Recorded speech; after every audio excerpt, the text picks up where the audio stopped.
I am so glad you convinced me that the family car should be the Defender 110. It is so beautiful inside, it's so comfortable, and it just feels indestructible. Yes, it really is. I've been waiting a long time for the new model to come out. The Defender 110, I'm telling you, it's my favorite car of all times. It's my third one. You know, I have stories of going off road. The guy managed the group. He was like, "What are you doing in this beautiful car?" I'm like, "I'm going off road." He's like, "Are you sure? Because you can use one of ours." And then they look like Mad Max cars. I'm like, "No, no, no, no, we're going to do this." And he was shocked. Wow.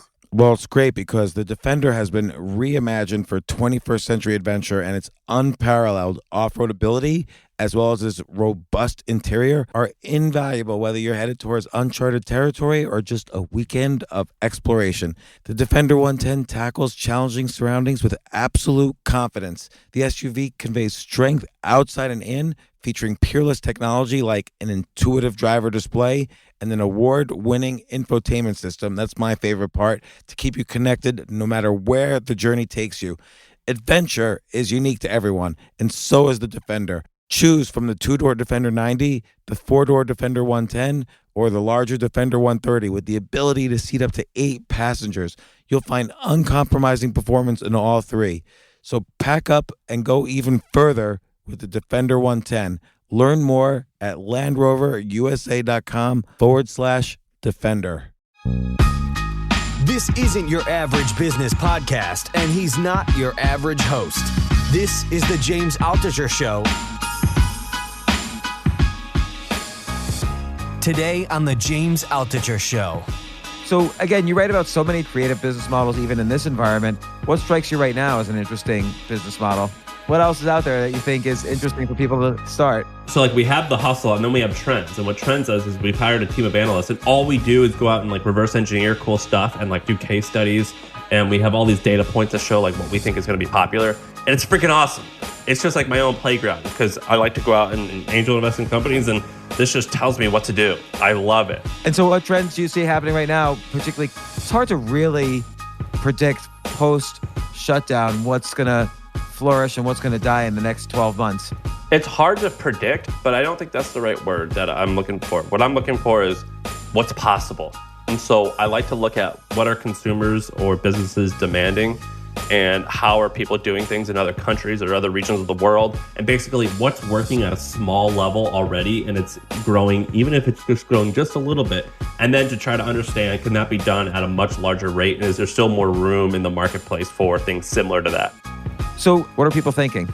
Yeah, I mean, it's my belief, and a lot of people don't like hearing this, but wherever there's tragedy, there's gold and opportunity. So I think that for the right-minded person, there's so much opportunity to pounce on right now. So what else? What's next? I'm just going to keep pounding you for what's next.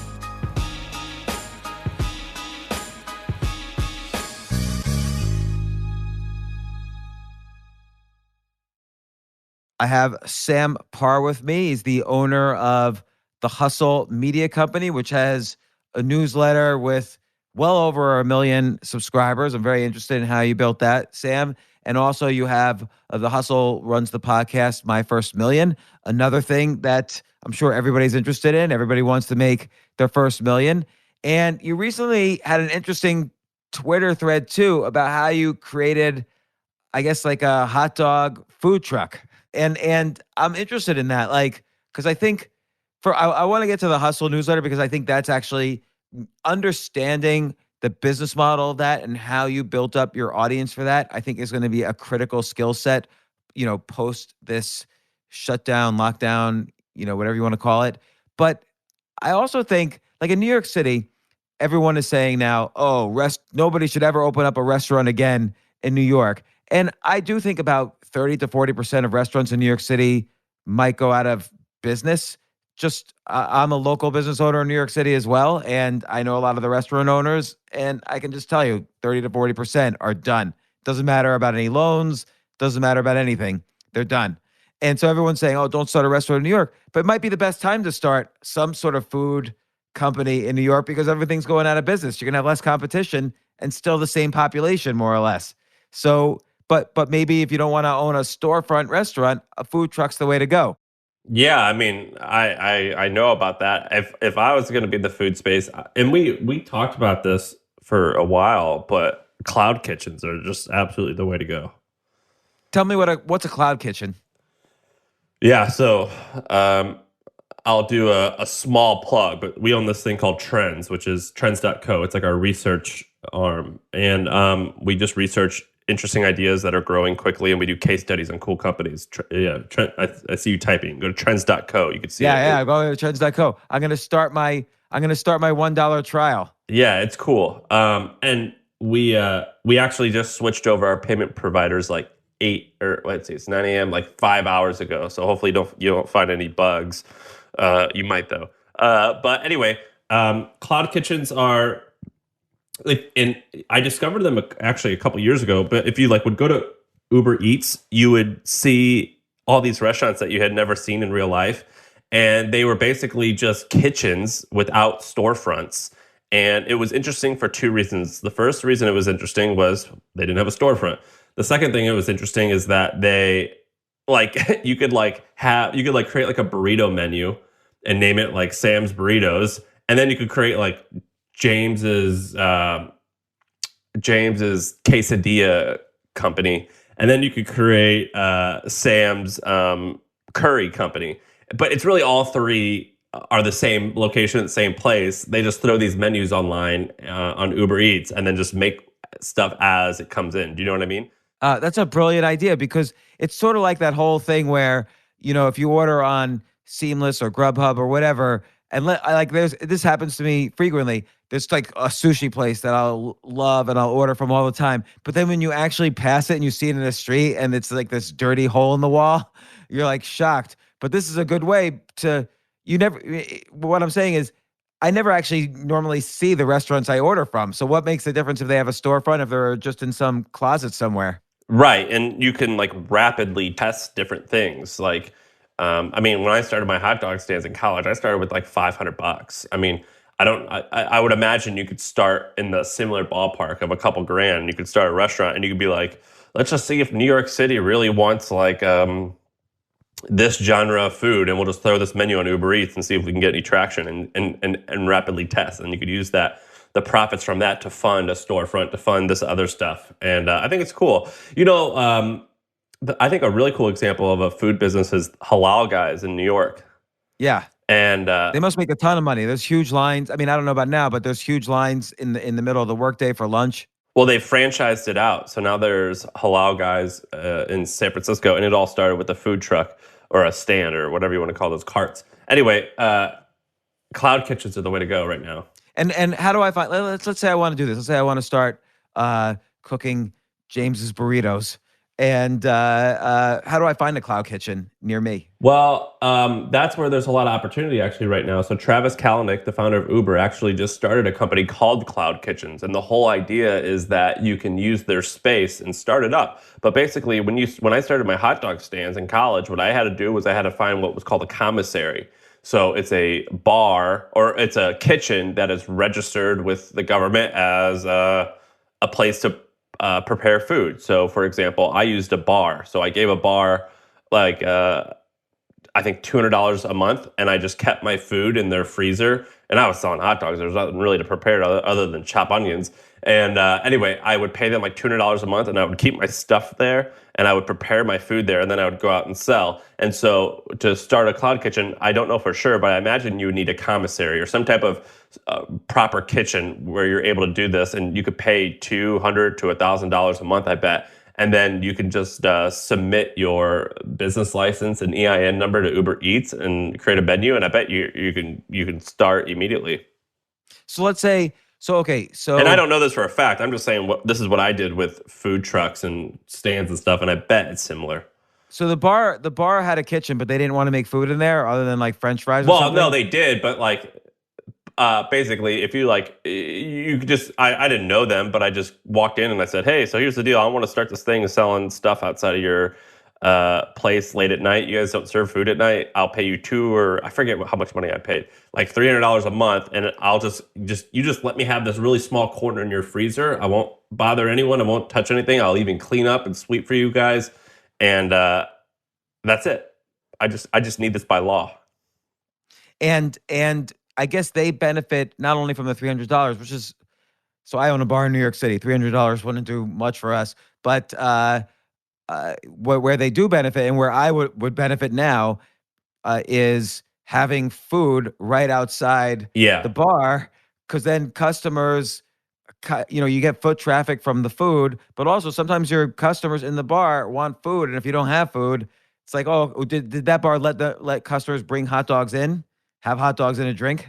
Yeah, yeah, that was like the shtick, was that we would work together. But now there's all these companies, which is what Travis Kalanick does, and all they are is commissaries. And so they make it really easy to launch these cloud kitchens because it's booming. They're booming right now. I mean, think about it. Like, what's like a New York only brand? I don't know. There's a bunch of cool stuff. Like there's like a bunch of like cool places in New York where there's only like 3 or 4 locations. And I could just spin that up in San Francisco using Uber Eats and it would cost me nothing.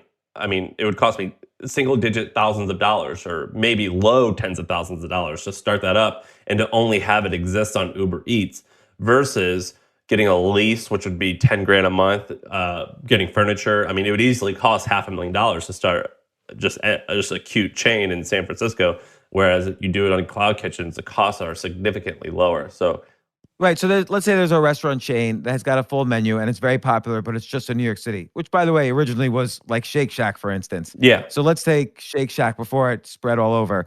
And you could be in San Francisco, you rent some space in a commissary, you serve Shake Shack style hamburgers, and maybe you pay Shake Shack some sort of license fee as well. yeah. But they'll do it cheap because you're just doing an experiment. And then now it's Shake Shack on Uber Eats. How much do you think, how much business do you think you could generate? In a big city, I mean, San Francisco, in terms of population, isn't big, but in terms of people who use Uber Eats, it's quite large. I mean, I think you would make single-digit millions of dollars. I think that the way that I would model it out is like Subway. Subway is, did you know that Subway? I think Subway has more locations than any other fast food chain in the country. I think Subway is 27,000 and McDonald's is 14,000 in the US. And I think Yeah, so Starbucks is around 14,000 as well. So Subway is huge, and the reason why Subway is huge is if you go to a small town. So I'm from Missouri, and I've hung out a lot in Tennessee and Alabama and all these small towns. Oftentimes, a small town won't have a McDonald's because they're quite expensive to start. Yeah, about 2 million you might end up spending to start a McDonald's. Yeah, and I think the average location might gross or might the net income after all said and done. I think a good McDonald's is about $1 million. Maybe 800,000. I forget exactly. But anyway, a Subway, you could probably start a Subway with $250,000 or less because you only need 2 people at a time to work there and you don't need a fryer and you don't need a bunch of other stuff. And so if I was to do this, I would just look at kind of how Subway set it up and I would just copy that because that's the way to go. Wait, in terms of setting up a restaurant or in setting up in terms of what expectations are that I can make. Yeah. Because the cost structure is probably more similar to a Subway than it is a big but minus the rent, right? Yeah. Minus the rent. Because the $250,000 that includes rent. Yeah, leasing a location. But in terms of opportunities right now, cloud kitchens, I think that's super interesting. I personally, I don't think I would want to do it as my main gig, but if I was interested in food and wanted to make money in food, that's what I would do. I think that's an enormous idea because think about movie theaters right now. Like a lot of people are saying movie theaters are going out of business. And by the way, I think AMC even is flirting with bankruptcy at the moment. Universal just released a movie, the sequel to another movie that I had never heard of. Universal released something like Trolls Without Borders, grossed $95 million in the past 3 weeks, going straight to on demand. And they got 80% of the cut, as opposed to with a movie theater where they probably would have grossed less money and only got 50% of the cut. And so AMC said to Universal, well, screw you, we're not going to run your movies anymore. Meanwhile, AMC is the one about to go bankrupt. But what if you take these movie theaters and turn them into 30 kitchens? It's interesting. I think that's going to happen with malls too. Yeah, you think malls will what do you think malls will turn into? My Kitchens? my philosophy was to turn them into nursing homes. Oh yeah, that could be interesting. I've always wanted malls to turn into nursing homes. I'm super fascinated with what's going to happen to mall real estate. I've always thought that malls would Yeah, make great schools or great nursing homes. but even schools are like falling apart right now. So a mall is interesting because some of them are huge, right? So is it too big for a nursing home, or are you just assuming? I mean, we've got 70 million boomers they're all going to be old in the next 20 years. Dude, nursing homes are so expensive. Do you know how? I think what's a good nursing home cost? I mean, I'm thankful that I'm not in the situation where I have to worry about that at the moment. But like, I mean, a good nursing home could be like 15 grand, 20 grand a month. It's so expensive. Who pays for that usually? I don't fucking know. Because that's like expensive rent. Like you can't, like we were just discussing earlier, you can't spend that for a house. 15 grand a month in rent? What? How much is you pay more than 15 grand a month in rent? I do, but I'm in New York City. What? How big's your place? It's 3,000 square feet. In Manhattan? Yeah, and Upper West Side. And it's more than 15 grand. Fucking A. I feel like what's what would be the cap rate on that real estate? 15 grand would be if it's 5%. So that'd be so the what's the place worth then? Like if it's more than 15 grand, would the place have to be worth like $4 million? I would say this place, if it was for sale right now, would probably go for between, oh, I mean, before the pandemic, I don't know about now, it would probably go for between 7 and 8 million. That's fucking crazy. Yeah, but Yeah. that's why I would never own. Like for me, I think ownership is insane. For me, I can scale up or scale down, year by year or sometimes even month by month. Like I used to just live in Airbnbs. So I could scale up or scale down just depending on how much money I made that month. And by the way, I'm I do plan on going broke again. I'm sort of known for going broke and bouncing I back. know. I'm gonna go broke again. So I just spend what I want. I like the apartment. I've got 5 kids, That's crazy. and sometimes they're all under one house. So, but yeah, but malls though are so big. First off, you're right. Malls are gonna go into bankruptcy, and so you're probably gonna be able to buy some malls cheap. Man, I thought they were going to go into bankruptcy. Have you seen the REITs right now? Like the commercial REITs right now, they're still crushing. I don't understand how that could be because take New York City or take San Francisco. WeWork is probably the biggest renter in New York City and San Francisco, just in terms of like rent. I mean, if you own a building and WeWork owns or is renting 8 floors in that building, and then they just disappear, like they're not going to clean up before they go bankrupt. They're just going to disappear. What's that building owner going to do? He can't rent that space anytime soon, but they still have to pay all the loans back. So it seems, and that's just WeWork. There's going to be other businesses are going to be scaling down because of new remote working, restaurant storefronts, clothing storefronts. These are all going to go empty. You can't rent a restaurant space in a building to a non-restaurant. It's got the kitchen. It's made to be a restaurant. So what are commercial REITs going to do? These real estate companies, they have to go. There has to be a financial crisis again after this financial crisis. Yeah, it's weird. And it doesn't make sense to me. I've pulled my money from the market. I feel like just a plebe. I'm just an idiot. I don't understand any of this. I don't know why it's working the way it is. Yeah, I mean, I don't think anyone does, but you probably, I think there's a lot of uncertainty right now. So I also have been not active at all because there's just too much uncertainty. The market's at the same level it was a few months ago when we were at full employment and the economy was growing. Now the economy's shrinking and there's like 20% unemployment or more. It's it's a lot different situation. But the flip side is there's all the stimulus, but we don't know where that stimulus is going to end up. But I like this kind of thinking though of like we know malls are in trouble. Like J.C. Penney just declared bankruptcy, Neiman Marcus just declared bankruptcy. So all these flagship stores of malls are sort of anchored by these flagships. And so we know malls are going to have problems, and there's probably going to be some malls that go out of business. And I don't know, do you think it's possible to buy an obscure mall cheap, or they're still huge? Yeah, I think your perspective is skewed because you live in New York, but we just looked at real estate before this. I mean, I bet you could buy a mall in Missouri where I live for I don't know how that would work. It would be complicated because you'd have to have probably a lot of improvements. I bet you could buy a mall for $3 million. Yeah, and so then if you figure each bed you're charging $180,000 a year for, and a mall can probably fit like 1,000 beds. That's, Yeah, that's it's 180 interesting. million. I know people in the nursing home business, and it's booming. That's Well, not right interesting. now with everyone getting sick. I mean, they're still paying, they're still making money, but Yeah, it's like next to like a prison and a cruise ship is like nursing home is in terms of getting sick. It's like you're trapped in there. So not fun now, but historically, it definitely is a money making business. yeah. And there's 72 million baby boomers alive right now in the U.S. and they're all going to get they're all going to be, elderly within the next few years. I mean, the baby boom is from 1946 to 1964. So even the people born in 1964, well, I guess they've got another 15 years before they start considering this. But people born in 1946, they're how old are they right now? They're 60. No, they're like 80 years old now. Yeah, Oh no, they're like 75 years old. Can't add old yet. enough to be in the Um, ballpark. Yeah.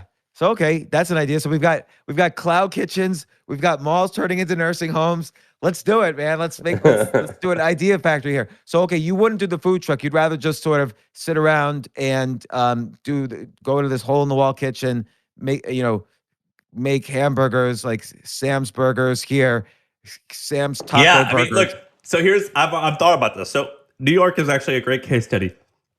You guys have all these stupid viral foods like rainbow bagels or like cronuts or whatever. Like they're Yeah. all these cute things. And here's how it works. They take food. I've spent so much time thinking about this. They take food that's typically a side and they make it the main thing. Like instead of cookie dough ice cream, it's just like cookie dough with no ice cream. So you just buy cookie dough. Or they take normal food and they make it a weird color or a weird shape. So like really big things, really small things, purple, ketchup, whatever. They just like it's like colors. Or they combine two foods, cronut or like freaking like I don't know. You Wait, can I want to write this down. Hold on a second. So take a side and make it a dish. So yeah, take would a you like side and French make it a fries? main thing. So yeah, like just a French fry bar. Okay, you just take a side and you make it the main thing. Or like, what's like a side typically? Like hash browns. Okay, hash browns. Just make it only hash browns. You just take a side and you make it the main thing. That's Would like anyone order delivery from a place that's just hash browns? potatoes. Actually, this is interesting. Potatoes are actually one of the hardest foods to ship. So Uber Eats had a whole team that worked on McDonald's to try to get French fries to your home in a fresh way. So potatoes historically are very hard to ship. But like, what's a side? I don't know. Like broccoli. Yeah, just make it like the best. Or I've got an idea. What if it's all sides? So the menu is just, broccoli, pancetta, Right. fries, hash browns. Because So you sometimes just I just make go to a restaurant and sometimes I just order the sides.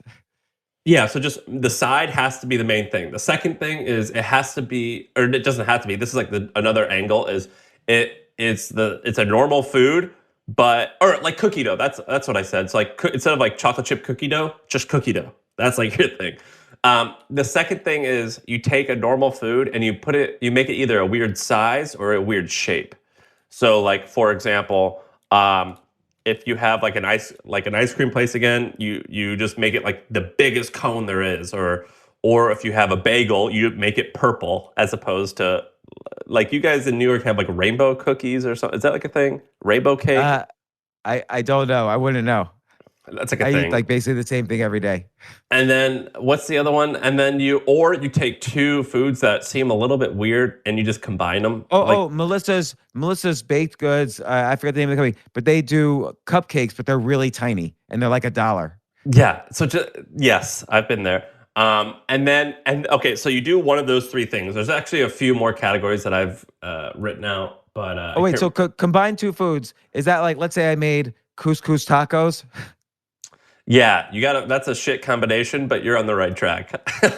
Why is that? I would eat that. Why is that a shit combination? Well, maybe it's not. I don't know. Like it could be. Well, what's your favorite combo? What would you do? Like, I think they have to be two combos in the same category. So like Taco Bell, and if we're gonna talk about tacos, Mexican food. Taco Bell does this, where it's all the same shit, but they just call it cuter names. So like if they like combine a taco and a quesadilla, like it's all just a tortilla, meat and cheese, but they like somehow call it like the Gordito Crunch or something like that.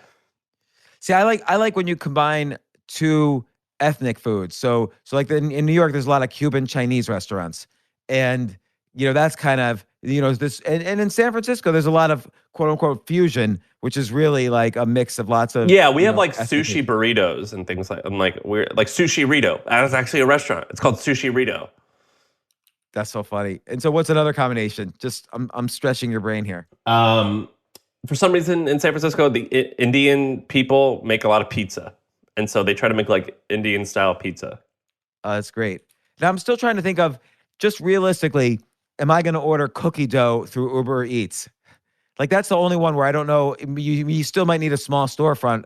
I'm trying to figure out. Maybe. Oh no, I've already no. So let's go to the next step. I'm going to tell you how to get customers. Okay. So Thrillist, BuzzFeed, and all these places, they just you either get a line or you get a picture of people being frantic about your shit, and you make the whole story two things: one, about how ridiculous this food is, and two, how hipsters in Williamsburg or Madison Square Park are like waiting in line to eat it. And so you write the article, and you send it to Thrillist? Well, I would make a video. I would make my own video of it, and then I would put like $500 behind it on Facebook and Instagram videos, and then I would post it on the subreddit of New York City, and it would get picked up. That's great. So and you would say this is ridiculous. They're getting like they're standing in line for cupcakes that are like millimeters long, and then people are waiting in line to order a cup of cookie dough. What the hell? And it's purple cookie dough, or like fondue is like the latest rage in New York City. It doesn't matter if it is or is not. You just say that. But this is just how it works. But this is where you have a storefront.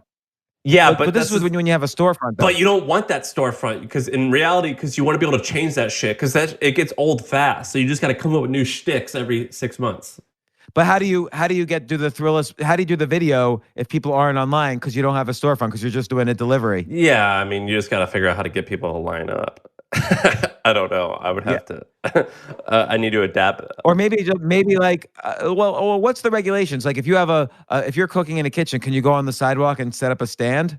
There's rules for what you can sell on a stand, but yeah, you can. Or I guess there are like food markets, so you can. So like once a quarter, you could go to some parade where they're opening up stands on the sidewalk. Yeah, or like here's one. You guys have this out here, a ramen. You guys have like these ramen cheeseburgers. You ever had that? No, but that sounds like a good combo. Like instead of a bun, it's like ramen that's stuck together.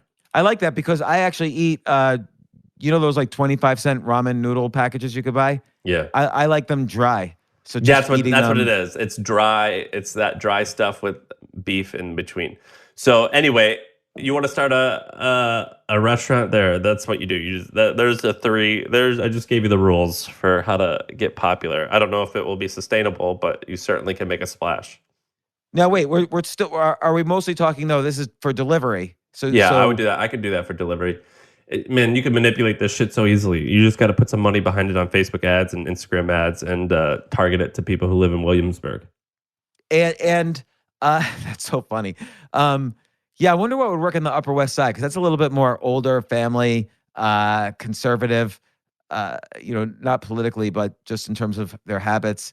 But everybody likes cookie dough. So, but yeah, I'm curious about the idea of taking a side dish and making it the main thing. I can see that working as a small storefront. Like there are storefronts in New York City where it's just rice pudding. It might even be called rice or pudding or something like that. But would you set up a kitchen that had no storefront that was just a side dish like cookie dough? Like would people order just cookie dough for delivery? Yeah.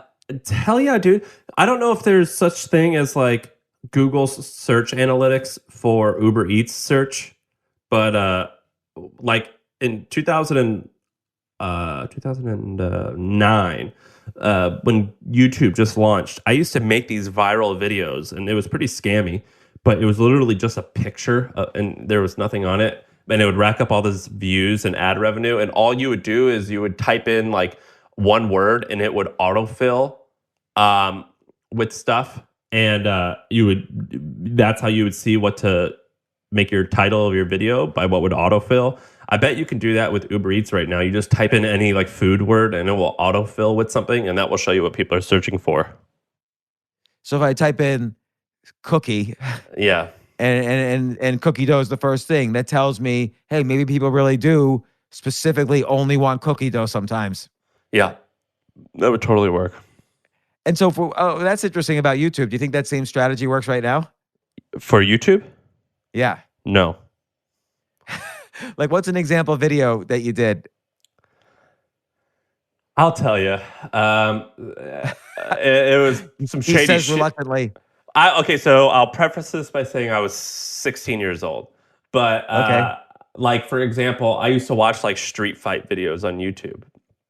And if you would type in like people's races, like white guy or black guy, it would autofill with like white guy beats up black guy or black guy beats up white guy. It would autofill. And if you just make that the title and you just put a picture of it, I would get 1 million views in a month on a video. And why do you think that doesn't work anymore? Well, one, it was a scam. I mean, it wasn't a scam. I wasn't stealing from anyone, but it was shit. It was clickbait. Why doesn't it work anymore? Because one, Like, let's say you had a legit video of, two white guys fighting, and you realize that would be the best title through this YouTube search idea. well, I think it would help you. You could use that to help. But now, like back then, which wasn't even long ago, it was 10 years ago, there wasn't such thing as YouTube search analytics, and now you could definitely use that to rank. And there also weren't that many creators, so there was an oversupply, or there was huge demand but little supply, so I could game the system really easily. Now, there's a massive amount of supply and a massive amount of demand, so it's met a little bit easier. And also, people are smarter, so it's not easy to trick people into clicking into stuff, or it's not as easy. And what would you make when you were 16 years old on one video like that? Hundreds of dollars a month on ad revenue. Man, so you didn't need a paper route. Yeah, it made hundreds of dollars a month. So enough for a 16-year-old. And on the food truck, is there a lot of so later on you did a food truck. Are there a lot of regulations for setting No, up I did a food cart. A food cart, yeah. I did a food stand. Yes, and that's actually a big. So you're asking about regulations. That's one of the distinctions. So there's two things. One, there's a difference between something that you step into and something that you are pull behind a car and you're outside of. So if you can step into something, that's one thing. If you can't step into it, that's a different thing. And there's a reason why there's hot dog stands, because by law, in I think 49 of the 50 states, you can only sell a Frankfurter, which is considered cased meat that is already cooked. And so you could typically only sell things that were pre-cooked, and you could eat them raw or heated up, and it would not make you sick either way. And that's why there's hot dog stands as opposed to cheesesteak stands. Like you need there's a different set of rules for selling cooked beef as there is for selling Frankfurters. And so I opened up a hot dog stand because that was the cheapest one. And so what? Just out of curiosity, what are you gaming now? What are you seeing as other than malls turning into nursing homes, which I like that idea too.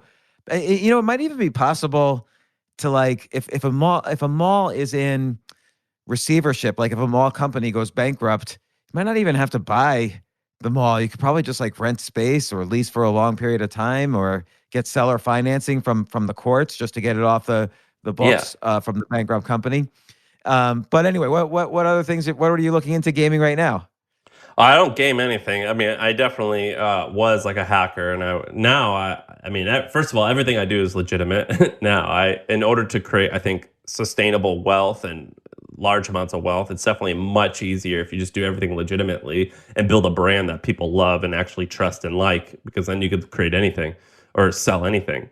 So I try not to game anything. The hustle. But it doesn't sound like you were gaming the hot dog stand. I mean, that no, I wasn't gaming it. I mean, I was taking advantage of opportunity. So if you, as so long as gaming doesn't mean illegal and it means creating shit that people actually like, but I'm just playing a Yeah, game to but win, then yes, yeah. I did. Now, I mean, with the hustle, with email, like we built this big 8-figure company, or I mean, that's not big, but meaningful sized, and it's going to be, I think we'll do hundreds of millions of dollars in revenue, and it started with email, so that we definitely gained that. I mean, you're associated with a company that has made potentially billions of dollars, and it started with Yes. email as well, and so a lot of people are shocked by that email can be that big. And so we definitely, in the sense of like, Email could be huge. we gamed email in the sense of like, we built this large thing off of the back of email. Well, how did you? So, okay, describe the hustle. It's kind of a business entrepreneurial newsletter. By the way, you interviewed me the day we launched the hustle. I don't know if you know that, but you did. That's so funny. Yeah. I'm losing my memory. I'm over That's the all age of right. 50 now, so I'm totally losing my memory. When did you launch it? We turned 4 years old like a few days ago. So 4 years ago, it started. So I had a company that I sold for a very, very small amount of money, and then I started a conference called HustleCon. And in order to make the conference popular, I created a newsletter. And I was like, this content thing is kind of cool. Let's pursue that, see what's going on there. And I would just blog like crazy. I would write like 2 or 3 blog posts a day. And it started getting some traction, but I realized that creating a blog and making money off a blog is really, really hard because you got to get traffic from Facebook every day, and it's quite challenging.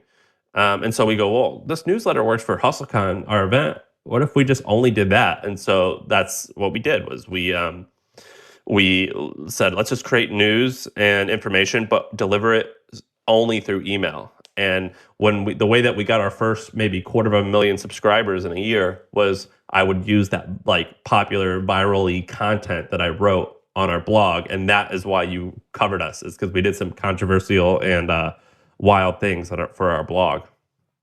And how did you make the shift? How did you translate them over to subscribing for your email newsletter? Like, did you offer any kind of giveaway or?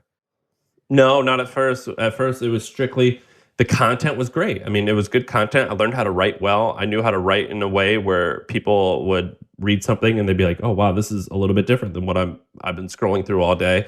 And I got really good at writing pop-ups. So the pop-up that would show up, I'm a self-taught copywriter, so I learned how to grab people's attention and to get them to fall down the slippery slope of like, what is this website that I'm on? This is kind of cool. What is going on here? And so I got really good at just writing. It was just all through the written word that we would get let's say 1 million people a month to our website, and we would convert 5% of them to become email subscribers. So that's about 50,000. You do that for a few months, and it starts adding up. Yeah, how many subscribers do you have right now for the free? Say it again. How many subscribers for your basic newsletter do you have right now? For the hustle, we have Yeah. Closer to 2 million than 1 million at this point. Oh, that's great. Congratulations. And then I guess what are the best ways you find to monetize it?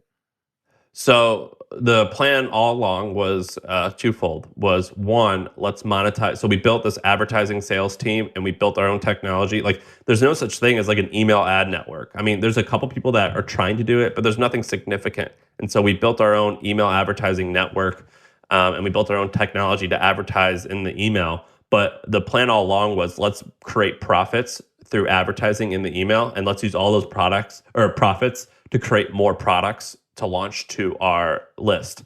And so that's where Trends came in. So we launched Trends maybe 8 months ago, and that's a paid subscription. And I'm going to launch more and more products to them. Do you do affiliate deals, or it's just mostly? Because I would imagine with affiliate deals, you don't have to launch your own products. You could take 50% of products you throw people to. Correct. And we did do that when we first started. I'm more interested in launching and owning the brands because I find that to be more exciting. The model that I basically ripped off completely was SoftBank. I don't know if you know this, but SoftBank started as a PC magazine of Japan, and they also owned a conference, and that conference is now called CES in Las Vegas. Oh yeah. They bought into that. And anyway, what what Masa's son, the founder, the guy who we read about now in the news because he's kind of a wild man, he would see which advertisements were doing best in his publication, and then he would launch those companies. He would either invest in them or launch them, and that's what I want to do. That's interesting. So you have advertisers, and if they keep on advertising, that tells you they're doing well. And what would you do? Approach them about investing, or you would launch your own competitor to them? Yeah. So yeah, like I study our audience like crazy, and I'm like, man, what's doing well? Like, what type of copy works for them? What do they like? And which of our advertisers are doing best? I mean, we knew before the Zoom IPO that they were going to take off like a rocket.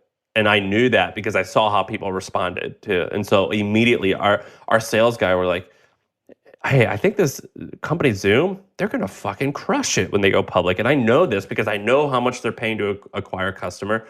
I know how our audience is reacting to it. I see what's going on behind the scenes. I mean, we could send them like 10,000, 20,000 clicks to their website and they would tell us like what's going on. And so when they went public, all of our guys bought a ton of stock.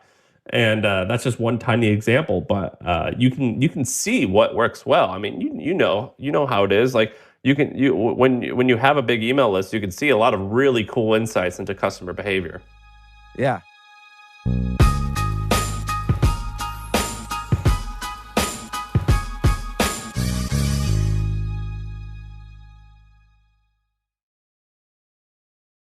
You always write about interesting topics in the hustle, and there's one thing I saw recently on your website or it was just recently, which is again, there's always these interesting ideas that makes me think, but the minor celebrity exchange or app or whatever that is like an interesting idea. Yeah, so we have we had a bigger team, but now we pretty much just have two guys, and they just spend all day finding cool stories to write about. And they just find that shit every single day. They're total news nerds, and they love this. And we just try to find interesting stuff every single day and analyze it. Yeah, that's an odd idea because it's true. Like there's a lot more minor celebrities than there are Brad Pitts. And if you're a small business and you want a minor celebrity to like, I was surprised even Gilbert Gottfried, he's been a comedian for like 60 years. Even he was on there. And if you're a business and you have like Gilbert Gottfried saying, oh, I always eat these, sushi Ritos. That's not a bad kind of exchange. Yeah, that's what people. Are you referring to Cameo? Was that the one we talked about? I forget the name of it. It's in one. But I think I know what you're talking about. I think it was called Cameo. Yeah, I got my best man at my wedding got Gilbert Gottfried to send me a video telling me like I'm lame or something like that, and yeah, it's awesome. I love that. I love that service. What are so I've used it for other things or I just use it for pranks. I just will like have like my wife's favorite reality TV show host like tell her that she's awesome or something like that. And how much does that guy make by doing this? You can see the prices. Him, I paid $200. Yeah, it's actually Wow. That's like the greatest way to see which celebrities are broke is by how much they charge. Wow, so that really moves the needle for him. Like he'll do that. Well, like how do they? If I pay, let's say I said, James, I'll pay you $50 for a 2-minute video. No. Actually, if I said I'm gonna have 100 people request a 2-minute video from you, how much money would I have to pay you per video to make it interesting to you? I don't know. Actually, so 5,000. Okay, well then that just shows how much money you have. That's like if I don't know, or maybe it just shows that I'm lazy. Well, if you're broke, you're going to be willing to do that shit for $50. It just shows you have options. Yeah, that's funny. So again, you write about so many different interesting like business models and like creative business models, even in this environment. What strikes you right now, other than what we just talked about with food and nursing homes? What strikes you right now as an interesting business model? By the way, I do think information products are the best business model. So the hustle is the best business model of all. But what else is out there that you think is interesting for people to Start. So like we have the hustle and then we have trends. And what trends does is we've hired a team of analysts and all we do is go out and like reverse engineer cool stuff and like do case studies. And we have all these data points that show like what we think is going to be popular. And it's freaking awesome. It's just like my own playground because I like to go out and angel invest in companies. And this just tells me what to do. And I love it. And so what trends do you see happening right now, particularly I mean, it's sort of hard to see for sure, other than like basic stuff like commercial real estate's going to fall apart. It's hard to really predict post shutdown what's going to flourish and what's going to die in the next 12 months. It's hard to predict, but I don't think that's the right word that I'm looking for. What I'm looking for is what's possible. And so I like to look at what are consumers or businesses demanding and how are people doing things in other countries or other regions of the world, and basically what's working at a small level already and it's growing, even if it's just growing just a little bit, and then to try to understand, can that be done at a much larger rate, and is there still more room in the marketplace for things similar to that? So I'll give you examples. Something that is near and dear to my heart is news. I think that in the next 10 years, I think there's going to be a massive amount of new companies that are giving news to young-ish people, and they're going to charge money for it. I think that since the launch of the internet, it's been weird to pay for information like news, and I think that's going to change significantly. I'm incredibly bullish on small local newspapers, and I think that they're going to thrive in the next 10 years, and I think there's going to be a lot of new companies that are exploiting and pouncing on that opportunity. So I'm fascinated by that. I like to look at how the Chinese and the Japanese monetize news, and it's amazing. They do it so much better than Americans, and I think that How do they do it? Subscription. In Japan, I mean, there's multiple companies. Japan and China, there are multiple companies that charge you money for news, and they also have advertising, and young people find it normal to pay for that. And I think that that's going to be common in America, actually. I think that this whole Trump fake news thing, I don't care what side of the aisle you fall in, I think that everyone agrees that it's kind of weird that like it's easy to trick people into believing stuff, and young people's bullshit detector is quite high. And one of the best ways to circumvent someone's bullshit detector is not to bullshit.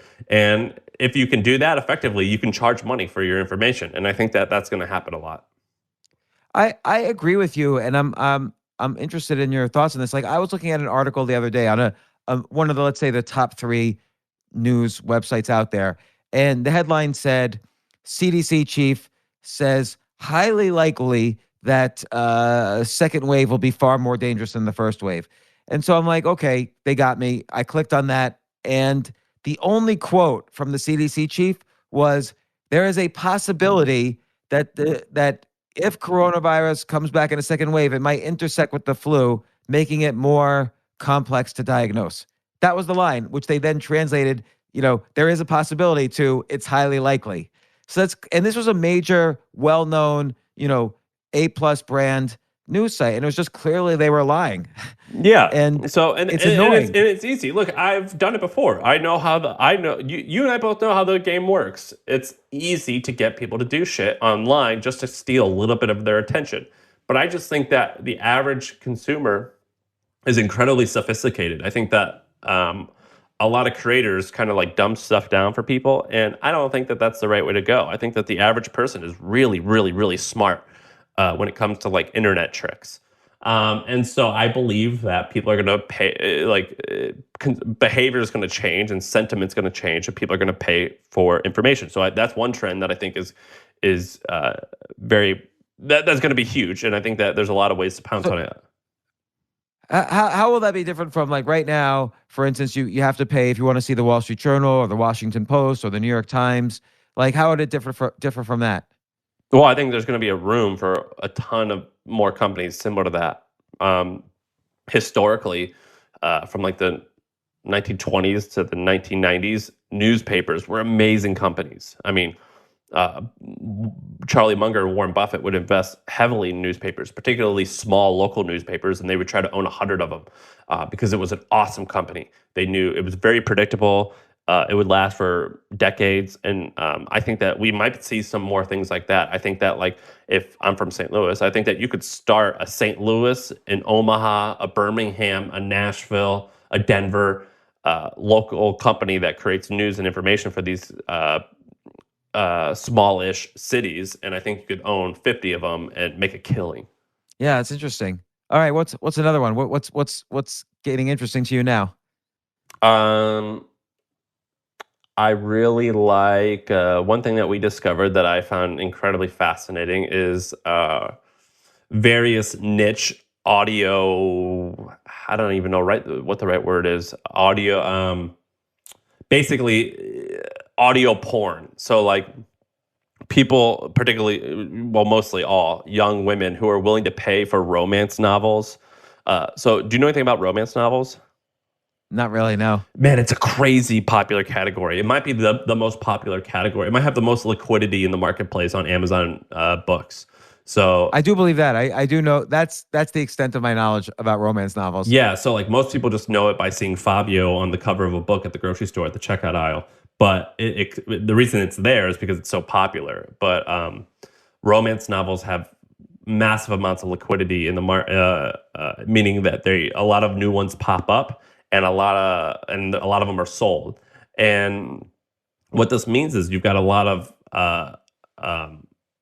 amateur writers who just do this because they freaking love it. They just want to launch. They love writing these books, and then you have a lot of readers who consume this stuff like crazy, like men do porn. They just it's like an addiction almost. And so one thing that I'm really fascinated about is there's a handful of new apps that were launched that are okay businesses, $20-30 million a year businesses, and what they do is they do thriller and fiction novels for young teens, and you charge them money in order to see them and read them. And I think that what's going to happen is audio romance novels. I call it audio porn. It's not actually porn, but I don't know how you define porn, but romance novels in the form of audio, that could take off like a rocket. And I actually invested in a company that did something similar, and they ended up closing the company down because they pivoted the business and went a different route. But there's still a lot of room in that market for someone to pounce on that. I think that's going to explode. So don't most romance novels already make the audiobook versions and they're for sale on Amazon? Yeah, but there's a lot of really, really cool niche communities that are actually quite large. So for example, there's a company called Wattpad. Have you heard of Wattpad? Yeah, love Wattpad. Yeah. So, I tried to invest in them actually, but I missed. It was right after they just closed around where I met the CEO, and I really wanted to invest, and I was trying to, sell the value of me. And he was like, "Nah, I can't. We just closed the round." But they're huge. yeah, so I don't know what they do in revenue. If you told me they did north of 100 million in revenue, I wouldn't be surprised. But I do know that they've raised how much? You would know, $200 million maybe. Yeah, I mean, when I met them like 6 years ago, so at the time they had an $80 million valuation, so they're much bigger now. I don't know where they're at now. Yeah, so Wattpad's a good example. If I remember correctly, I believe a lot of their highest grossing authors are so first of all, we should explain what Wattpad is. Wattpad is I don't know, how do you describe it? Like a community driven story site? Yeah, so by the way, both myself and my daughter have written on Wattpad. It's basically you could write short stories, you could write anything, and it's like a social network. So you start getting fans and followers, and people are alerted when you write something new. So it's just like it's almost like fanfiction.net. You could write fan fiction, or you could just write your own stories, and you build up like a social network. You build up followers and connections and so on. Yeah, so it's like a social network for writing. And some of their most popular categories are romance novels. And so what I love to do is I love to look at these websites that have communities, so like Reddit, Wattpad, things like that. And I like to look at where are some of the most passionate sub-communities within that large communities, and then create things just for them. That's kind of like how Twitch got started, is they looked at what's this niche community inside of Justin TV that seems to have the most passion, and let's create stuff just for them. And I think that's where the opportunity lives in this category. The only reason why I'm not doing it is because I don't really care about that. I mean, that doesn't interest me. But it definitely could interest the right person. Yeah, it's interesting because so you would go to someone on Wattpad, let's say a popular romance author who hasn't been doing audio or anything and has nothing published on Amazon, and you would say, "Hey, I'm going to buy the audio rights of what you wrote on Wattpad, or we'll go 50-50 and I'll help you produce the audio and I'll be in charge of selling it."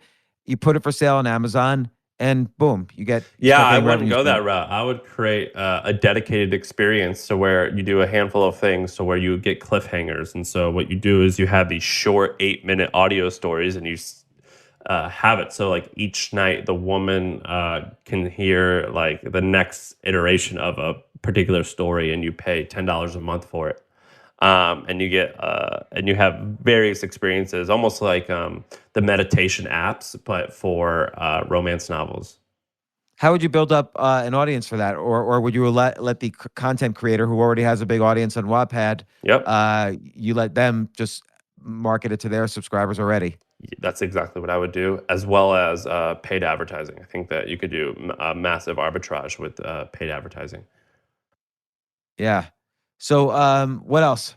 What's next? I'm gonna keep pounding you for what's next. Well, a lot of the things I was paying attention to were pre-corona. So in terms of pre-corona, I was very bullish on trade shows.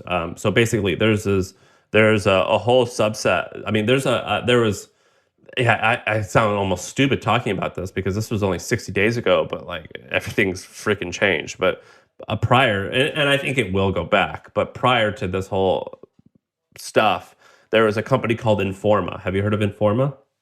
No. So Informa is again, everything I'm saying, just reverse it 60 days. But Informa was like it's a B2B media company based out of England, and they own roughly 80 to 100 brands. And they were publicly traded in England at about a $14 billion valuation. They did about $3 billion a year in revenue and sales, and they would host trade shows for B2B industries. And I was very fascinated in the trade show industry because I thought that it was traditionally quite old school, not very technology driven. I felt like they did use a lot of really bad ticketing platforms. And I was super fascinated by it. And from my research, I think that there was opportunities in the market for construction trade shows, oil trade shows. And I did a whole case study where I broke down how they make money. Like each event could make like $50 million, and the You're margins. kidding. No, yeah. Yeah, and the margins would be massive. And so what you would do is you and I know about this business. What you do is you get sponsors or vendors to do a trade show. You charge them money to be there and to have a booth. And what you have to do is you have to make it so when you go to this event, you have speakers, and the content of the speakers attract a particular type of audience. But the way that you make the real money is you have to have buyers and sellers who are going to transact. And so, for example, I would create I don't know anything about the construction industry, but I would create a construction trade show for builders of multifamily homes. And I would create a trade show for that.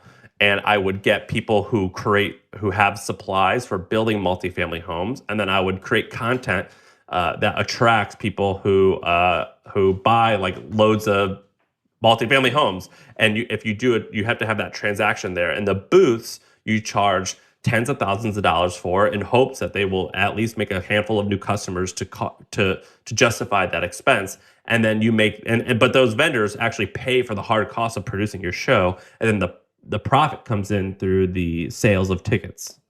And so what you have to do is you have to find niches in which those transactions can happen and cover and justify tens of thousands of dollars charging to a vendor. You understand what I'm saying? Yeah. What about now doing these things on Zoom, like Zoom trade shows? Yeah, and so now everything has changed. I still think that industry is going to crush, and I think it's going to crush is because a lot of the people who host these trade shows, like young people, are not getting into this industry, but they need to in order to usher in the next era. And I think there's a lot of opportunity to make money, and because I think it's going to actually grow significantly because people were so used to digital, and they, I think, craved ways to connect physically. Now that these things have switched, Informa, I've been reading their earnings calls. They're doing a pretty good job of adapting to digital, but there's no platforms out there currently that do an adequate job of allowing vendors to have that transactional relationship at these events. But Zoom, here's the secret though with events, the content and the speakers, that shit doesn't matter. You only do that to attract the buyers and sellers. The real money is made in the relationship building of buyers and sellers, and Zoom does not adequately provide that environment. Right. So unless there was a video app that allowed you to kind of go off into your own video with somebody. So like you go to someone's, let's say the virtual trade show is a bunch of Zooms. You click on something and you open up Zoom and now you're at somebody's trade booth. But it would be good to be able to go spin off into your own Zoom uh, with a salesperson or whoever you're talking to and have your own conversation on the side. It's a little harder to do that in It's Zoom. incredibly hard. It's incredibly hard, and there's no solutions that adequately do that. But I guess that's just another trend that I'm interested in, and things that I've been studying. Yeah, I think my guess is like as much as I like Zoom, I do think it's a little bit of a right now what they're offering is a little bit of a commodity, which is just going to drastically improve in the new environment. So you're going to see obviously right now you see Facebook stepping in with their own competitor. We're using Squadcast now to do this podcast. So there's going to be a lot of improvements in kind of video conferencing technology over the next year, I think. I agree. Man, people are sleeping on Facebook. That's one of the few stocks that I just hold and always buy more of. Facebook's portal is freaking awesome. Messenger.com. Do you ever use Messenger.com? No. Go to Messenger.com right now. That's owned by That is Facebook. It's the best. That's the Facebook Messenger? Yeah, it's so good. A lot of people have no idea that it exists. I keep that open all day, and that's how I communicate to a lot of people. I use it as Slack almost. It's awesome. Oh yeah. It's really cool. Oh, but it is like it's basically if I go to it's as if I click all my messages on Facebook on the desktop. Yeah.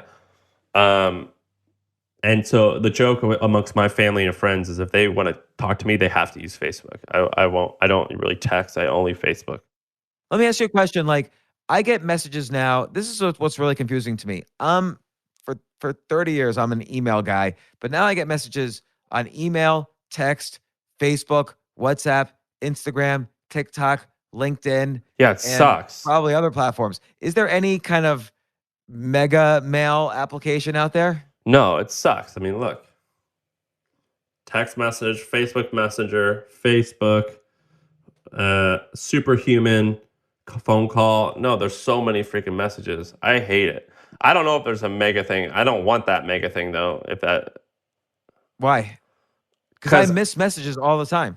Yeah, I'd rather. That's not the solution to my problem. The solution to my problem is just don't talk to me. It's not.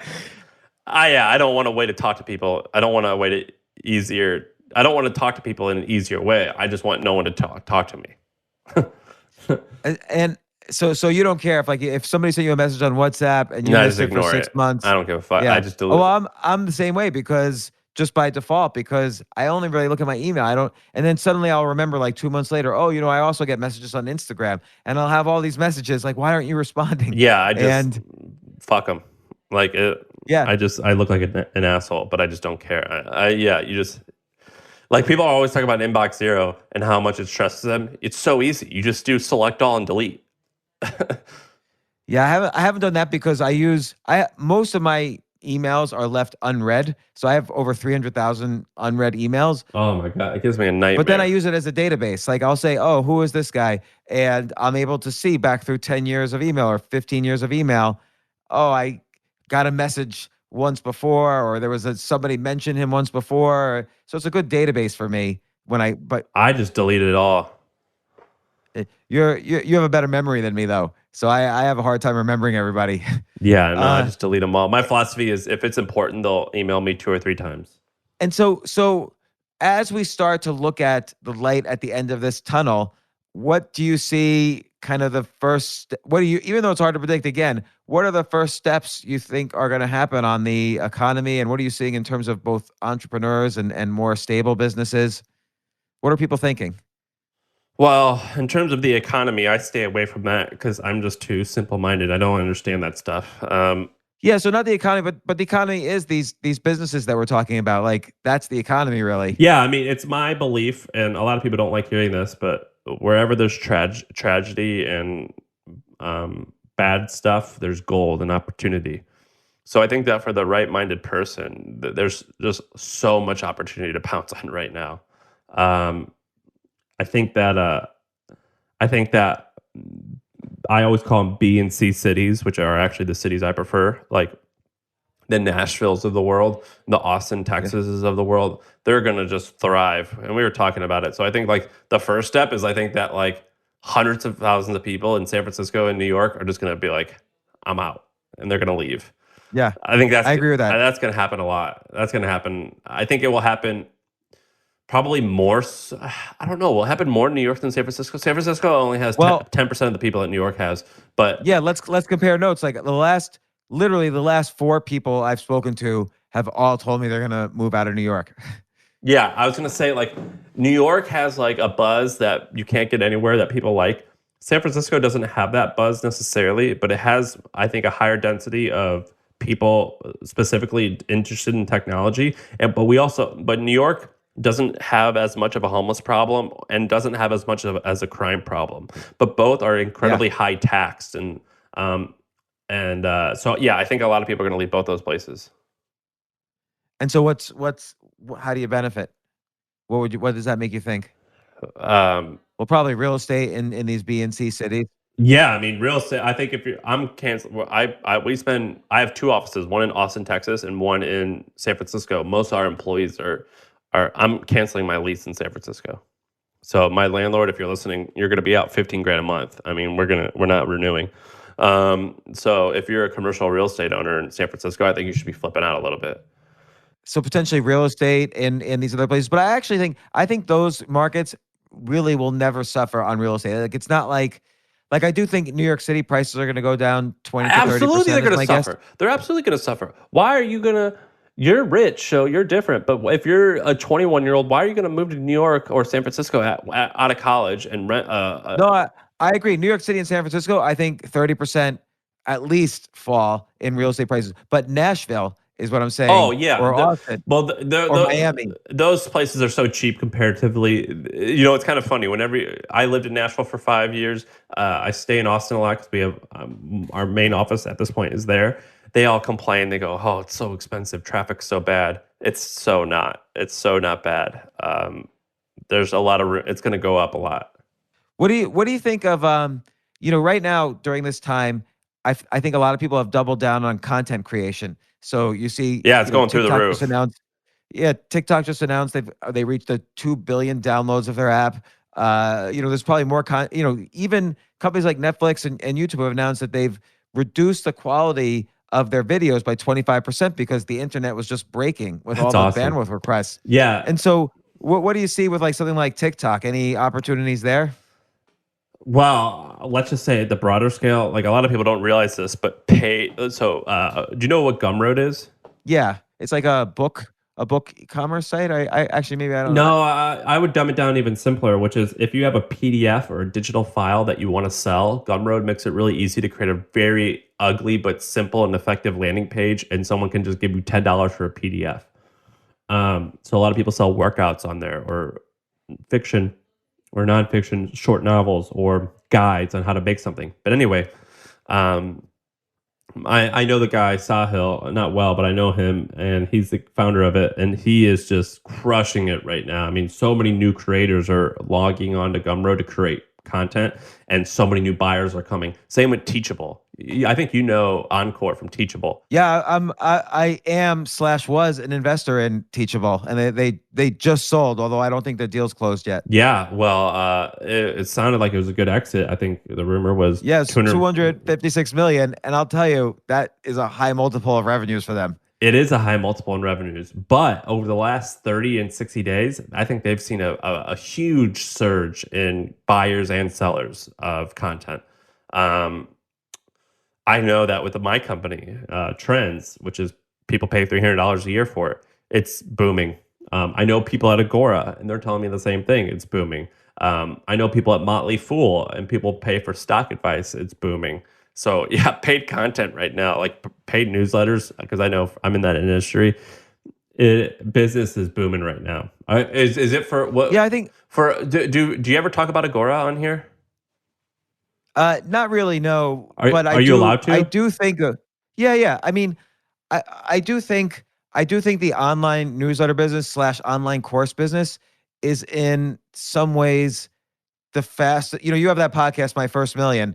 I think selling a digital product is probably the fastest way to make a million. And again, let's just assume, sincerity, authenticity, honesty. You're creating something that you value, because again, sometimes the copywriting, particularly on the Agora side, sometimes the copywriting is very aggressive and sort of feels a little spammy. But let's just focusing on the content. If you make really honest, sincere, authentic content and you're delivering a message you believe in, I think that's the fastest way to, like, when I started my company in 2015 to sell newsletters, 99% of my content was free. I was writing every day. I was podcasting for free. I was writing for free on every platform.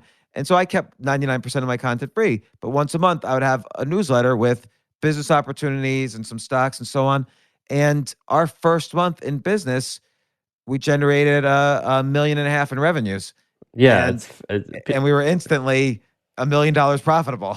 Yeah, it's crazy, right? People are shocked by this. I think Agora is a crazy company. You don't have to talk about them. I don't, because I think you sold to them. I don't know what you want to say. I'm happy. But yeah, I'll talk about them, which is I have heard that they do roughly $1 billion and close to $1 billion, in the ballpark of $1 billion in revenue, and it's mostly paid newsletters. And people are shocked when they hear that. Oh yeah, Agora has more subscribers across their newsletters than any other media company in the world. So you could think, oh well, what about the Wall Street Journal or the New York Times? No. You could combine them and 10 other newspapers, and you won't even touch Agora. And by the way, Agora's business model is very interesting. There's kind of Agora, but then there's, let's say, 20. I don't even know the full tree. Yeah, they own like 30 brands, right?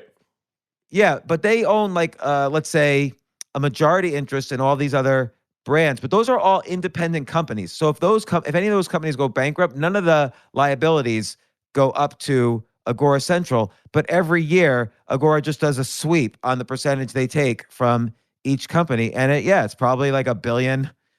Overall gross is over $1 billion, and then Agora themselves probably makes between 500 million and $1 billion when they sweep in their take, and they don't. Other than the initial setting up of a new business, they don't really have that many costs. Yeah, I think it's actually probably one of the most, I would imagine it's one of the top 100 most profitable privately held companies in America, or close. Yeah, and then each company that they own does the same model. So it all and where they create other brands, but they don't have any liabilities from those brands, and then they just do a sweep at the end of the year of all the profits. Yeah, most people, like, if you were just to tell someone who doesn't know it, who knows about business but not about that company, they'd be like, "What? That doesn't make sense." Like when we started our company, I knew about Agora, and I told the founder of one of the largest media companies in New York about it, or I told him about my plans, and he goes, "This is so dumb. This business that you're starting, it's never going to make more. It probably won't ever. You won't cross $2 million a year in revenue." And we did a lot more than that, many times more than that. And so people who are smart, and I tell them about these ideas, and I use Agora as proof, which our company isn't like Agora, but the business model is definitely similar. But anyway, they're shocked when they hear these numbers. Yeah, and every aspect of the business. So the basic business model of an Agora style business is that you have there's somebody who's the creator, who's the main creator of that particular brand or sub brand or whatever. And again, most of the content is free. In fact, the most valuable content is probably free. Just like the Hustle email you have is free, and that, for all we know, that's the most valuable thing in terms of the content that I consume or can consume from you. That might be the most valuable thing, is what you offer for free. But then, yes, but the majority of the revenue is going to be on the back end. Yeah, so then there's a front end and a back end. So for instance, I have a newsletter where it's more, which is my favorite part of it actually, is a front end is kind of a lifestyle entrepreneurial type newsletter, and it's a subscription, but it's fairly cheap. And then there's back ends. How much does that cost? It varies. So that's the other great thing about a digital product, is that you can experiment almost every day with a different price. But let's just say $50 a year. So like almost nothing. But it kind of, that tells you who your favorite customers are, and then you market the back ends to those customers. And again, you have to make sure. I always make sure every piece of content is sincere and has my best ideas and so on. But then that's when you sell like an investment newsletter. And I hired analysts from Wall Street, and for every category that I sell, and you start selling more expensive newsletters, and that's really it. It's a very simple Yeah. business model. There's nothing else. It's like I don't sell merchandise. We don't really sell conferences or anything like that. It's just, a free newsletter, a front end, and a back end. And then you might have multiple back ends, and then you do also some affiliate deals on the free. Yeah, it's a newsletters are like a wonderfully simple business model that it just shocks people how big they are. Yeah, our third year in business, we did 60 million or maybe more, 70 or 80 million in revenues, and that doesn't even count gross, which was when you have affiliate deals with somebody, the full revenues of your product is much higher than the actual. You guys did 70 million? Yeah. What were you selling? Lots of things. I had like 10 back ends. I had Who and was again, writing I them? How big was your team? maybe like a dozen people. Were the back ends evergreen, or were they new stuff was it new content that was be creating on a weekly basis? New content, and we would be sometimes several times weekly. And then you just had like 10 different monthly newsletters.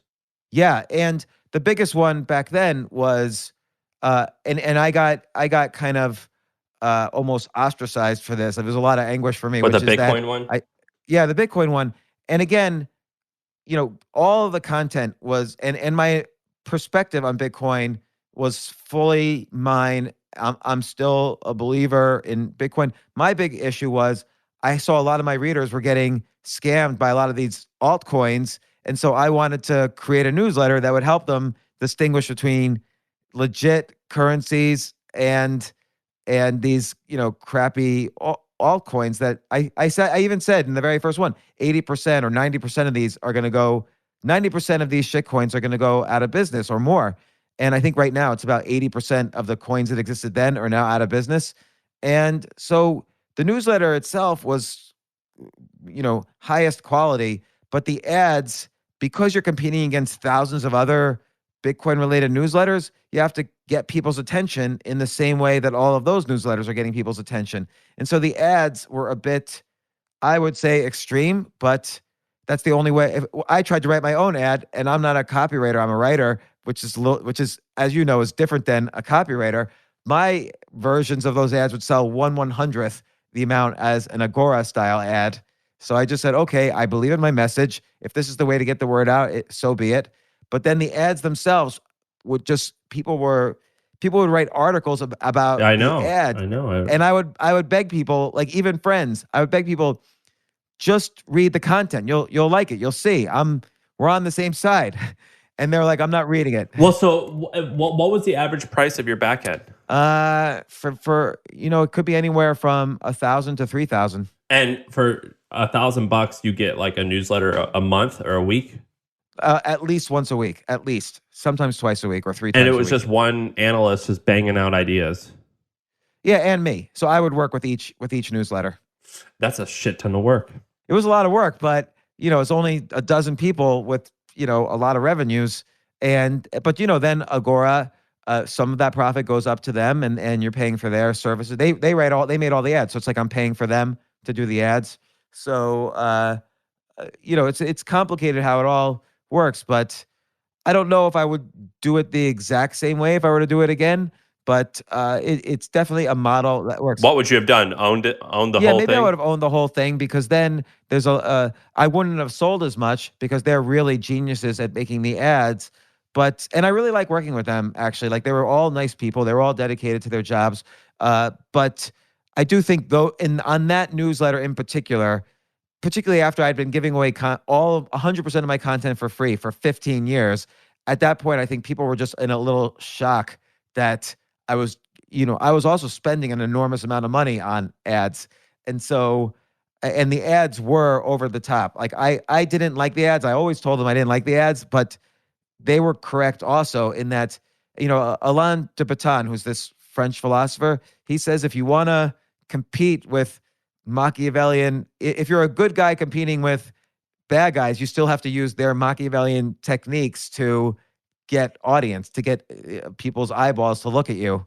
And, unfortunately, I think the ads were over the top and it hurt me. But, that was a long time ago. And people see that now the people who actually get the newsletter are really grateful. So I'm not sweating it that much. But back then in 2017, there would just be people crapping on me all the time, like all night long on Twitter. I had to one time I shouldn't have gotten agitated at all, but one time at like 1 a.m, my girlfriend at the time was in the other room, and I'm just like looking at all these hate tweets about me, and I tweeted my phone number and I said, if anyone has a problem with me, can call me right now. And so from 1 a.m. to like 10 a.m. on a Saturday night / Sunday morning, I just got nonstop phone calls, and I would pick each one up and talk to people. I do that shit all the time. I always engage with trolls, and I always want to cross the barrier of internet to real life. I like a lot of times I'm like, here's my address, have a discussion. Come on.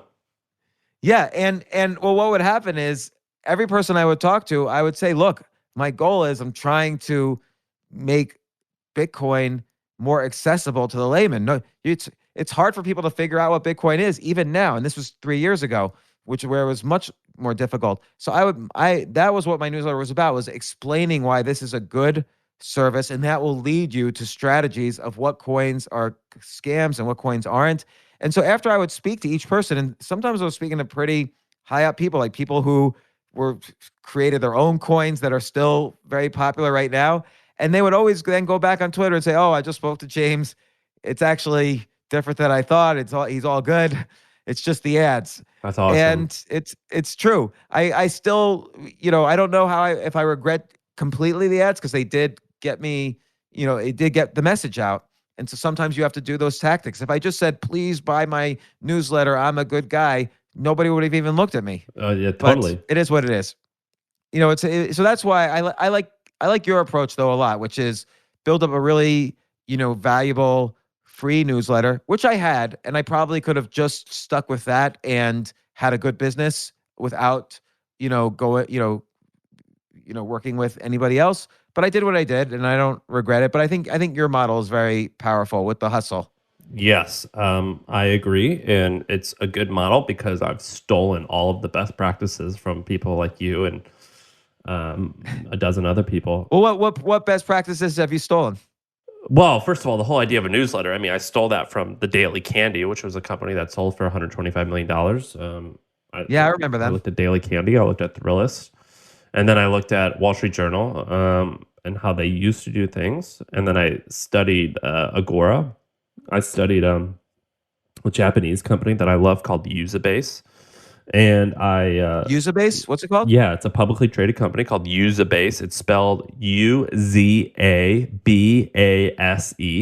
Before the Corona happened, it was publicly traded at $850 million in revenue. $850 million market cap, about $150 million in recurring revenue. They offer two main products. One is called Speeda, which is a $13,000 a year database, and the other one is a news app that costs $100 a year. They're the company that bought Quartz for about $80 million 2 years ago. So I like Usabase. I'm in the way that the Japanese do stuff. I love it, and so I'm very fascinated with Japan. And so I like those guys. I like Motley Fool. Motley Fool interested me. They, I believe, the Gartner brothers and employees own the whole company at this point. And so when I started my business, I looked at very capital efficient companies, and they were one of them. Copywriting. I learned a shit ton about copywriting. I have read a bunch of Agora books on copywriting. Yeah, Agora runs a whole copywriting school, AWAI. Yep. So I know all about their that. Copywriters are, look, if you want to make a lot of money and you're listening to this, copywriting is the most I tell important people that skill to all the have. time. They go, what should I do? I go, learn how to be a copywriter. And they go, well, I don't want to do that. I'm like, you don't understand. Copywriting is not about writing. Copywriting is about understanding how people think and selling them. You're going to sell an employee if you want them to join your company. You're going to sell a banker if you want a loan. You're going to sell your wife if you want to convince her to go out on a date with you. You have to convince people to do shit all the time. That's what copywriting is about. And like, I'll tell you, when we have a product, let's say I had a product that sold $20 million worth, the copywriter gets 3%. And so let's say the copy, and he took like, let's say 2 months of writing to write all the copy for that. So, and maybe he's working on other projects as well. So the best copywriters I know are worth tens of millions of dollars. Yeah. Or more.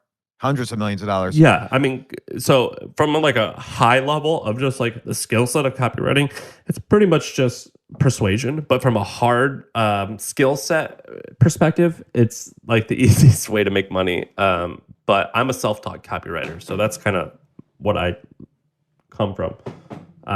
So copywriting is so important. So I looked at a lot of copywriters. And then the guy who changed my life was Ted Turner. The guy who started CNN. So I stole a shit ton from what he did.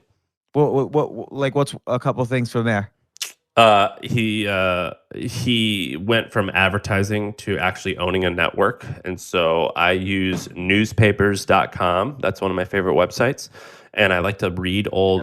I pay $10 a month, and I like just last night I was doing it. So what I like to do is I'll look at where he was in his career, and I'll reverse engineer it, and I'll apply my learnings from what he has done. So for example, in 1978, he did a reverse merger. So Ted Turner, which eventually it became AOL and Time Warner and things like that. It started as Turner Advertising, and they built up a $20 million a year. In 1976, it was $20 million a year, which is the equivalent of like $40 million now. And so he had a $40 million a year billboard business, and he used those profits to buy a radio station in like 1977. And then he bought a local news network in 1978, and he would do things like the news networks he bought were dog shit. They were really bad. CNN, people think of as legitimate now. It started as a joke.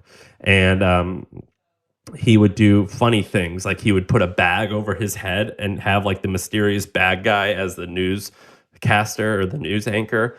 And he would beg, like do phone-a-thons where he would like beg for money and saying how like it's tough being number 3 in the market, but that just means we're going to work harder than everyone else. And so he would do all these marketing schemes that would try to push his push his brand forward. And I find that shit to be incredibly interesting. And so I like look at some of those like tactics all the time.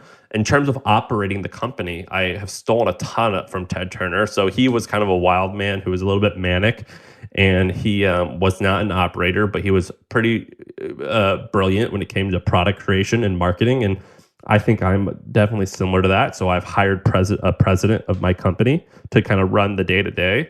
And that I stole that from Ted Turner. I'll tell you, with Ted Turner, I love how he took a local Atlanta station, TBS, and he is the first person to take a local station.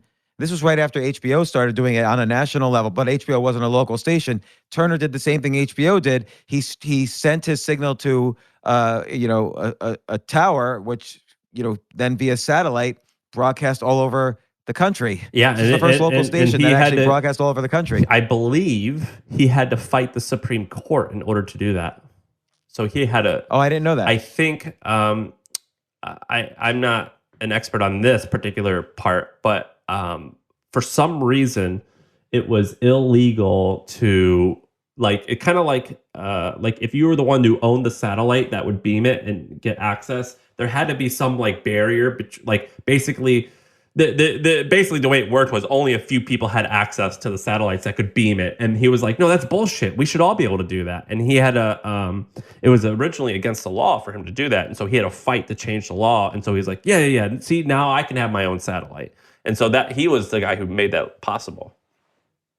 Oh, I didn't know that. Yeah, it's interesting because I sort of think local TV now should follow in a weird way his model, which is every local affiliate has an audience, but they're local, but they can all be mini Netflixes. So they can all transmit, and make their own app and make it, sell it through the Apple TV store or. Yes, this is what I was talking about earlier. I think that's why this type of shit, I think is going to get more popular. Yeah, I do as well. I think, you can imagine exchanges where people upload television shows, even a few minutes or long form, short form. And then in each market, I'm actually invested in a company that does this. Who? Each market can kind of it's called Syncback, SYNCBAK. SBTV.com is they're still in alpha, but they're creating essentially an exchange for local in each market. The local stations. It makes total sense. Shows. Do you have like a vacation home, or do you like go to any small towns? No. Okay, so are you from a small town? No. Okay, so I'm born here. So you maybe can't understand this, but maybe you can. But if I go to Grand Junction, Colorado, which is a town that has maybe 200,000 people, and like you think like Grand Junction, Colorado, who cares about Grand Junction, Colorado? It's small, it's not that big. It's not that big. Like, well, you know who cares about it, and they care about it a ton, is the people who live in Grand Junction, Colorado. And if I create a video series only about Grand Junction, Colorado, you better bet that like 40% of that 100,000 people are going to want to see that thing. And so that's the great thing about local news is that the engagement is ultra high, because if I have a news program and all I do is talk about the local residents, likely everyone is going to either see themselves or the people they know on that show. And so the engagement is going to be through the roof, and you could charge money for that. Yeah. Well, Sam, I thank you for spending so much time. You've downloaded an enormous amount of knowledge on us here. All these great ideas, great business models. I hope you come on again. Maybe after the shutdown's over, you come on again and tell us what you see is happening in terms of the trends and so on. Yeah. But I highly recommend the Hustle newsletter. Always so many ideas that make me think. While we were talking, I subscribed to Trends, so I'm gonna check that out. Oh, cool. Well, let's do. I'm gonna write this down. We'll do a code for your listeners. So like, we'll do like a 20% off thing. So if you type in, what code do you want to do? Like James? Yeah. Okay, we'll do James. So if you type in the word James, you'll get a special discount. We'll make it a surprise what the discount is, but just use the code James. Okay, trends.co/James or trends.co, and then there's just discount code James. The second one. So just go to the normal website, and you can just type. Your listeners are smart; they'll figure it out. Excellent, and you should have me on My First Million podcast. I have some fun stories. We should do it. We record every Monday and Wednesday, so in the next 2 or 3 weeks, we'll get you on. Yeah, excellent. All right, Sam Parr, founder of The Hustle, which I highly recommend. Thanks so much for giving us all this great knowledge, all these fantastic business models. And Sam, once again, Sam Parr, thanks for coming on the show. Thank you.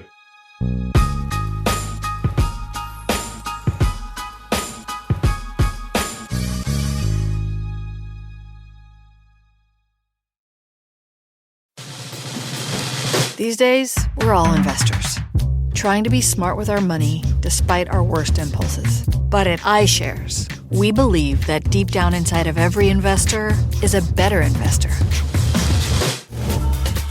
One that's just waiting to be let out. Explore iShares ETFs and insights and let your best investor out. Visit iShares.com for more information.